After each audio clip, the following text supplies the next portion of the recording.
Hello, this is Freddie from TPI Pokémon. What I'd like to do is I'd like to take you through the steps that I believe you should be taking when building a winning pre-release deck. Now, a bit of context for you. This is the weekend that everyone is visiting Sun and Moon Burning Shadows pre-releases up and down the country, indeed across the world.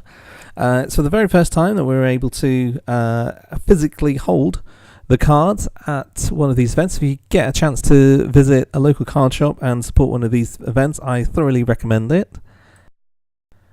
I just want to say a really big thanks before we go into the video to Chimera card shop in Beeston, Nottingham, UK.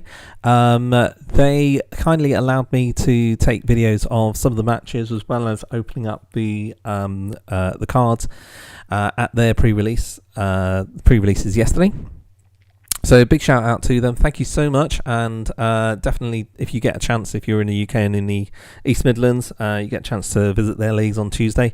And their events, definitely give them a look in. They are a fantastic shop to support.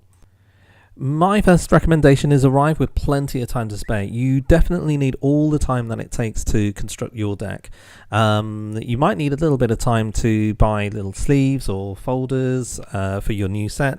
Definitely try and arrive with plenty of time.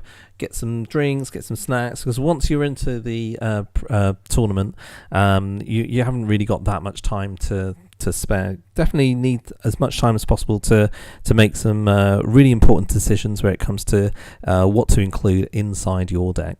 So arrive with plenty of time and try and relax as well, because everyone's excited. The second thing that you need to do, I recommend, is focus on sorting your cards out. There's a lot of excitement in the room at that time. There'll be people who'll be shrieking out. Suddenly someone gets a Rainbow Rare Charizard GX and you're like all excited. You just need to focus on sorting your cards out right at the very beginning, because once that hype goes down, the room goes quiet, and you just need to then start to make some really important decisions as to what is actually going to go inside your deck. If you don't focus, you'll start making mistakes. There was one person who was actually at the pre-release yesterday. They inserted a Machamp GX into their deck. They didn't even have Machokes and Machops. It was just ridiculous. You know why? Because they didn't focus on sorting their cards out right at the very beginning. So don't make that mistake. The third step I would recommend, and it's a really important one, is filter out completely what cannot be played at all within your deck. So say, for example, if you've got an Olivia and it's searching for GXs and you don't have a GX, absolutely no point, just put it aside. If you've got broken evolution lines, don't play them at all.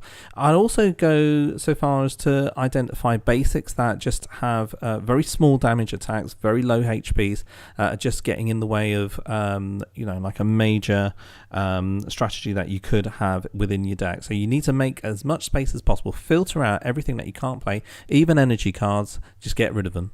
The fourth tip that I would recommend is to be very quick on this one. Spot the big basic Pokemon that you have in your packs. So examples are Zygarde, which is 150 HP. It's a dragon type. You may not think that you're playing dragon if you just look at the energies for Core Enforcer, but Land Crush for colorless and colorless 80 is a massive attack to have. Definitely a brilliant starter. Another recommendation that I would make from this set is Bouffant. Bouffant Head for 30, colorless is amazing, and it also shields for 30. So look out for the BBPs. Now, I definitely recommend this one. In a pre-release, that is the moment where you can play unusual lines. So I played a 2/2/2 Rhyperior, and I played a 2/1 Crabominable. I even played a 1/1 Ladian. It's great to be creative, especially if you need to get those Pokemon out. My next recommendation would be play all the draw that you can. Get those pre-release packs, the preset packs open, get all the Howls in there, all the Lilies, all the Kukuis, get all the Great Balls, every single thing in there, because a pre-release game is actually a very, very fast game compared to a normal 60 card deck game. Get everything in there, because if you apply early pressure, you are more than likely to turn it over within a few turns right at the very beginning, but you need to get that draw in there to get everything that you need up and running. If you're lucky to get a GX, use the GXs to clean up at the end to force a 5-prize game. You see, if you promote your GX and start attacking with it and they knock it out, immediately they've drawn half of their prizes that they need. Whereas if it's attacking right at the end and they have 1 prize left, effectively they have to take 5 prizes, and you want to put them in that position. You don't want to put pressure on yourself to take prizes quickly with non-GX.